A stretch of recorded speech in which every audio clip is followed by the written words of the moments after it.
It's so, so nice. It's such a nice light version of chili.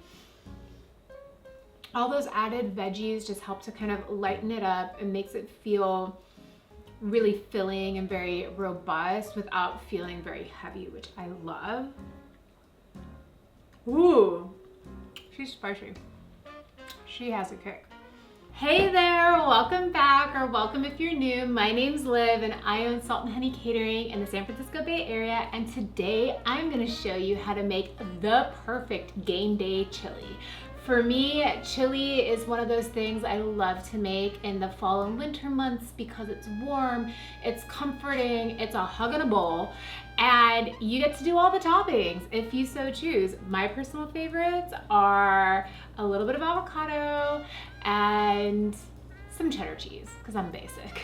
But before we can even get to toppings, so today's chili is packed full of tons of yummy ingredients. We have some ground turkey, black beans, a little bit of butternut squash, lots of vegetables, lots of spices and aromatics to just make this hearty and warm and absolutely delicious.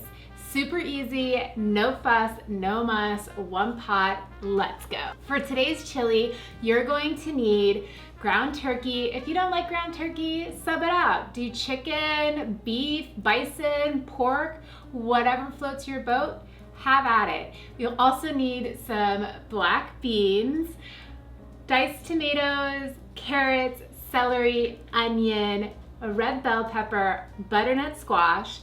I actually did not cut up a fresh butternut squash for today's recipe. I actually just went into my frozen section and got a bag of pre-diced, peeled butternut squash. Called her good. It's a great little hack if you're ever in need of butternut squash on the fly and don't want to have to deal with peeling, de-seeding, and cutting it up. It can be a lot. We also have jalapeno, chicken stock, garlic, and of course, all of our aromatics. We're working with Dutch processed cocoa, ground cinnamon, ground cumin, cayenne pepper, dried oregano, chili powder, smoked paprika, and of course some salt. I have everything ready to go, so let's get started. So to a heavy bottom pot, I just added in about a tablespoon of olive oil. I'm gonna add in my turkey. We're gonna let this brown to get nice and crumbly before we add in our aromatics. I'm gonna go ahead and add in a little bit of salt and some pepper, just to help get things going, make sure all the layers of flavor are there. You always want to make sure to season your animal protein in the cooking process. Don't wait to season it at the end. It'll still taste a little bit bland. So add a little bit of salt and pepper now while you're browning and getting it going, and then we'll continue to layer on flavor profile after flavor profile as we continue to cook our chili. Now, what I will say is that this chili is a great weeknight meal. It comes together really fast. It doesn't take very long to cook. You're looking at a stovetop time of maybe like 30, 45 minutes at the most. This recipe also works really well in the Instapot. So if you love an Instapot recipe, definitely try this out there. And if you do, comment down below and let me know how you found it. All right. Now let's go ahead and add in our onions and the rest of our aromatics. So in developing this recipe, we did something a little bit odd for a chili, if you want to think of it that way. But we were trying to kind of load and pack in as many veggies and different elements to kind of bulk this out without it having to be so heavily meat-based. One of the ways that we did that was to add in a bunch of different vegetables. Now I'm going to go ahead and add in our veggies. Now that our veggies have been sauteing and they've softened just a bit, we're going to go ahead and add in our garlic and our jalapenos for the kick.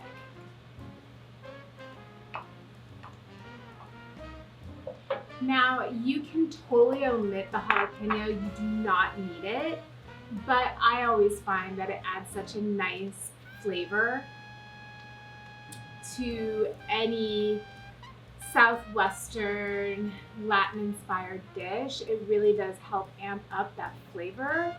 Now we're gonna go ahead and add in our spices. Now you must be thinking, Olivia, you must be like cuckoo bananas. Why are you adding cinnamon and cocoa powder to your chili? Just trust me. You don't taste it. It adds a depth of flavor. It adds a warmth. It adds this flavor booster that just makes your chili go from like a 5 to a 12. So definitely don't omit it. Add it in. Give it a try. I swear you won't regret it. Next, we're gonna add in our tomatoes, our chicken stock, as well as our beans and our butternut squash. We're gonna turn this guy down to low, and we're gonna let it simmer for the next 30 to 45 minutes, checking on it periodically to see where she's at. And then when she's ready to serve, we'll dish her up. Our chili has been simmering away for the last 30 minutes. She's ready to go. Let's check on it. Let's grab ourselves a bowl. Let's dish up something nice and warm. Ready? It smells so good in here. It smells so warm and spicy. Let's grab ourselves a bowl of this, shall we? This for me is a must make. This is what I want when I'm craving that quintessential like game day treat with my Frito pie. It's so good. It's worth the make. It's great. It's a freezer meal. It's a batch cook meal. You can make her in the Instapot if you wanted to. Highly recommend.